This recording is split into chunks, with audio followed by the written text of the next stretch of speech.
이렇게 말씀하고 있습니다. 1절의 말씀이 무엇입니까? 이스라엘이 어렸을 때에 내가 사랑하여 내 아들을 어디에서 불러? 애굽에서 불러냈거늘. 다시 말하면 그들이 어디서 노예 생활할 때, 애굽에서 노예 생활하고 어려웠고 불쌍히 여김을 받을 그 순간에 하나님께서 어떻게 하셨습니까? 그들을 그곳에서 불러내셨다고 말하고 있습니다. 어렵고 힘든 그 노예 생활을 하나님께서 끊어지게 하셨습니다. 이제 그들을 애굽에서 어느 땅으로? 다시 하나님이 약속한 가나안 땅으로 이끌어 주시기 위하여 그들을 불러냈다고 말합니다. 특별히 지도자 누구를 세우십니까? 모세를 통하여 하나님께서는 그들을 애굽에서 불러내셨다. 여러분, 그 큰 은혜가 얼마나 큰지. 그런데 그 이스라엘 백성들이 가나안 땅에 드디어 도착했습니다. 그러면 여러분, 어떻게 하는 게 맞습니까? 그렇죠. 기뻐 뛰고 하나님 앞에서 이제는 어떻게 살리라? 절대 하나님을 놓아하지 아니하고 떠나지 아니하고 하나님만을 섬기며 하나님의 은혜 가운데 거하여 하나님을 예배하고 하나님께 드려지는 삶을 살기를 원합니다. 그렇게 살았어요? 그렇게 살지 않았기 때문에 호세아가 그들에게 이렇게 이야기하고 있습니다. 2절의 말씀을 보십시오. 하나님께서 그들에게 선지자를 보내주셨어요. 그래서 이렇게 이야기합니다. 선지자들이 그를 부를수록 그들은 점점 어떻게 되고 멀리하고 바알들에게 제사하며 아로새긴 우상 앞에서 분향하였느니라. 하나님께서 안타까워 누굴 보내주셨다? 선지자를 보내주셨습니다. 호세아 같은 선지자들을 많이 보내주셨습니다. 그리고 그들에게 이야기합니다. 우상을 섬기면 안 된다.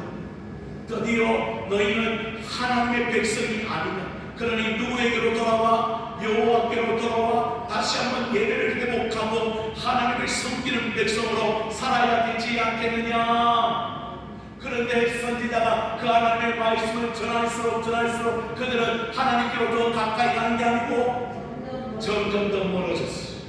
그리고 더 우상을 숭배하고 우상 앞에 전하는 어리석은 백성이 되었다.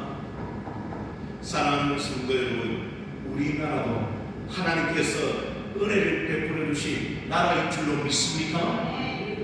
100여 년 전에 하나님께서 해가 뜨지 않는 이 땅에 선교사님들을 보내주시고 그 선교사님을 통하여 복음이 전달되게 하시고 그 복음으로 인하여 이 땅이 이제 소망의 땅이 되게 하시고 하나님께서 그렇게 사랑하신 땅이 되는데, 여러분 요즘 한번 돌아보십니다. 교회를 칭찬하는 사람들이 있습니까? 교회를 높이고 하나님의 이름을 높이며 하나님 앞에 영광 돌리는 사람들이 보이지 않는 그런 시대에 우리가 살아가고 있습니다. 그리고 얼마나 많은 사람들이 교회를 핍박하고 예수 믿는 사람을 핍박하는지 점점 더 어려운 시대에 우리는 살아가고 있음을 발견합니다. 이 백성들이 그동안 하나님께서 베풀어 주신 큰 기적과 기사와 그 능력을 무시한다면 우리도 이스라엘 백성들처럼 얼마든지 하나님의 징계 앞에 놓일 수 있다는 사실을 우리는 알아야 되지 않겠습니까? 그래서 오늘 그들을 고쳐주시고 그들을 사랑의 줄로 메워주셨지만 그들은 자꾸 어떻게 합니까? 하나님 앞에 사는 사람들이 아니라 하나님을 벗어나 하나님을 떠나는 사람들이 되어서 하나님은 어떻게 하십니까? 이제 징계의 손을 들어서 그들을 가르쳐 주기를 원했죠. 그래서 5절의 말씀에 보니까 이렇게 이야기합니다. 그들은 애굽 땅으로 되돌아 가지 못하겠거늘 내게 돌아오기를 싫어하니 아수르 사람이 그 임금이 될 것이라. 다시 말하면 그들은 자꾸 어디로 돌아가려고 합니까? 그러니까 하나님께로 돌아오지 아니하고 계속 애굽 땅으로 돌아가려고 하니까 하나님께서 어떤 나라를 들으신다고요? 아수르 나라를 들으셔서 그 땅을 치시는 거예요. 결국 그들은 하나님을 섬기는 것이 행복할 것인데 그렇지 못함으로 말미암아 누굴 섬기게 되는 거예요? 아수르, 바벨론, 이런 나라들을 섬기는 속국이 될 수밖에 없다고 성경은 이야기하고 있습니다. 만약에 우리나라 백성들도 하나님을 떠나고 하나님의 말씀을 무시하고 하나님의 은혜를 잊어버린다면 우리도 얼마든지 이스라엘 백성들과 같이 이스라엘 나라와 같이 될 수밖에 없다는 사실을 성경은 우리에게 가르쳐주고 있는 것입니다. 사랑하는 성도 여러분, 그래서 여러분 하나님은 그 백성들을 놓습니까? 그래도 안 나와요. 징계를 받을 때 그들이요 그 징계를 받음으로 정신을 차리고 하나님께로 돌아와야 하는데 그렇지 못합니다. 오늘 7절의 말씀을 보십시오. 우리가 참으로 한탄하며 읽어야 될 말씀입니다. 7절의 말씀을 함께 읽어보겠습니다. 7절입니다. 시작. 내 백성이 끝끝내 내게서 물러가니 비록 그들을 불러 위에 계신 이에게로 돌아오라 할지라도 일어나는 자가 하나도 없도다. 주여, 일어나는 자가 하나도 없도다. 돌아오라고 징계를 내리고 정신을 차리려고 하지만은 그 백성들이 하나도 하나님께로 돌아오는 자가 없다. 그러니 선지자의 마음도 아프고 우리 하나님 마음도 아픈 거예요.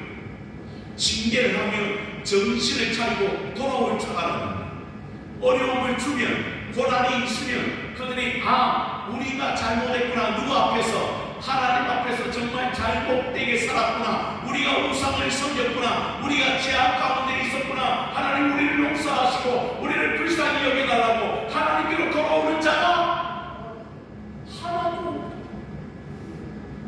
그렇다면 이 백성들이 이제 하나님을 어떻게 했어야 됩니까? 아니, 이제 징계를 했으니까 이제 그 나라를 아예 어떻게 됩니까? 버리고 멸망시켜야 됩니다. 그게 하나님의 마땅한 섭리와 계획이에요. 그런데 우리 하나님이요 그들을 버리지 못해요. 그들을 끝까지 놓지를 못해요. 그래서 오늘 주님께서 뭐라고 말씀하시느냐, 8절의 말씀을 보십시오. 제가 등록해 됩니다. 8절입니다. 에브라임이요 내가 어찌 너를 놓겠느냐, 이스라엘이요 내가 어찌 너를 버리겠느냐, 내가 어찌 너를 아두마같이 놓겠느냐, 어찌 너를 수고인같이 두겠느냐, 내 마음이 내 속에서 돌이키어 나의 긍휼이 온전히 뭐하는도다, 불붙듯하도다. 다시 말씀드리면 하나님의 가슴이 탄다는 거예요 지금. 그래서 그들을 어떻게 할 수도 없고 놓을 수도 없고 그들을 버릴 수도 없는 거예요. 오늘 본문에 나오는 여러분 아드마나 스보임은 예전 소돔과 고모라 땅 옆에 있던 도시. 이러한 도시는요 심판이 임했어요. 그래서 하나님께서 불로 심판하여 그 도시를 어떻게 하십니까? 다 사라져버리게 하셨어요. 누구만 살아났죠? 아브라함의 조카였던 롯만 살아났어요. 그 아브라함의 기도 덕분에 그 땅은 다 어떻게 됐습니까? 한 사람도 구원을 받지 못했어요. 그런데 그런 도시처럼 하나님께서 하실 수도 있는데 못 하시겠다는 거예요. 왜? 그렇죠. 그게 성경의 말씀인 거예요. 그 백성들을 어떻게 하십니까? 너무 사랑하십니다. 자기 목숨보다 더 사랑하십니다.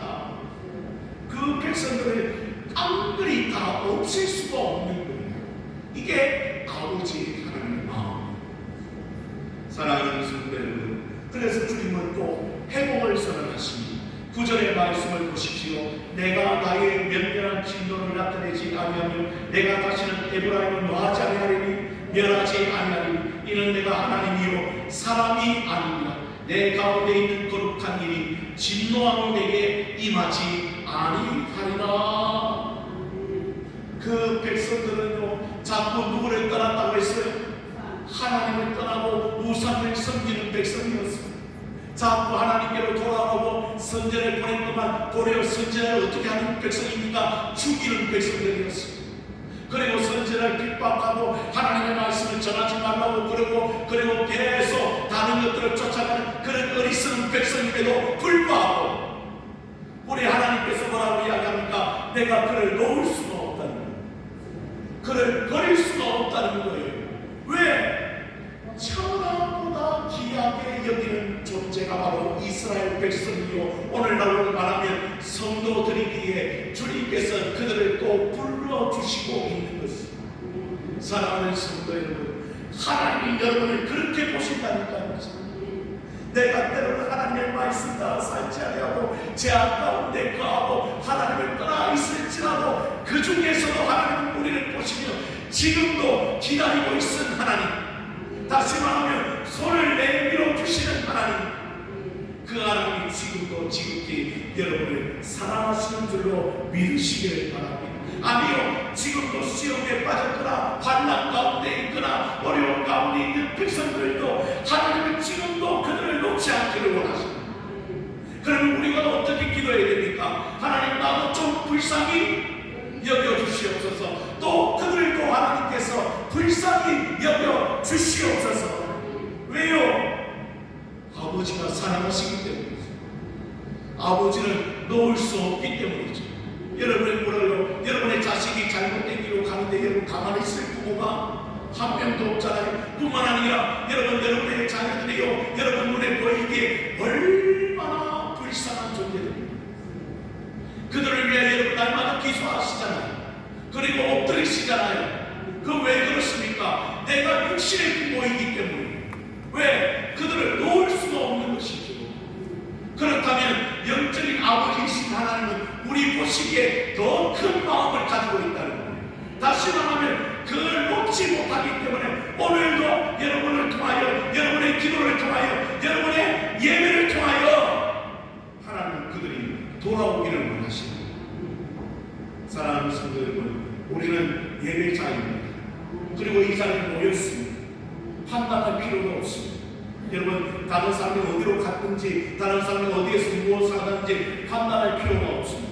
우리가 할 일은 다른 일이 아니라 오늘 이곳에서 그들을 위하여 기도하는 거예요. 왜? 모세처럼 하나님, 그 백성들을 하나님이 손 놓지 못하고 하나님께서 그들을 붙잡아 주시고 그들을 이 자리로 이끌어 주십시오. 나만 이 자리에서 기도하고 나만 이 자리에서 예배하는 신령들이 되지 않도록 하나님, 그 불쌍한 영혼들을 이 자리로 불러 모아 주십시오. 그리고 그들도 하나님의 사랑과 하나님의 긍휼을 깨닫게 해 주십시오. 이게 하나님 오늘 우리에게 주시는 호세아 서를 통한 메시지가 아니고 무엇이겠습니까? 오늘 이 밤에 여러분, 우리는 다른 걸 위해 기도하는 것이 아니라 하나님, 시험에 빠져 있고 어려운 가운데 있고 세상 가운데 빠져 있는 그 영혼들, 하나님이여, 우리의 기도와 우리의 예배를 통하여 하나님, 그들이 주께로 돌아오는 놀라운 역사가 일어나게 해 주십시오. 하나님의 사랑은 끝까지 사랑하는 사랑인 줄로 믿습니다. 하나님, 그 사랑을 그들이 깨달아 오늘 우리들과 같이 이 자리에 나와 그 하나님의 사랑을 경험하는, 그 하나님의 사랑을 체험하는 그런 은혜가 있게 하여 주시옵소서. 여러분의 기도가 그 영혼을 살리게 될 줄로 믿으시기를 바랍니다. 끊임없이 우리 하나님께서 우리의 손을 놓지 않는 것처럼 오늘 여러분의 손을, 여러분의 기도의 손을 통하여 그들을 정말 주께로 돌아오고, 그래서 하나님의 은혜를 체험하는 그런 놀라운 역사가 우리 교회 가운데, 여러분의 가정과 여러분의 이웃 가운데 일어나게 될 줄로 믿으시고, 오늘 이 밤에도 그냥 왔다 그냥 돌아가는 밤이 아니라 하나님, 그 불쌍한 영혼들을 하나님 깨워주십시오. 그 하나님이 사랑이 그들을 깨워주시고 그들을 이 자리로 이끌어 주시옵소서. 그렇게 기도할 수 있는 이 귀한 밤이 되어지길 주님의 이름으로 축원을 드립니다. 함께 기도하겠습니다.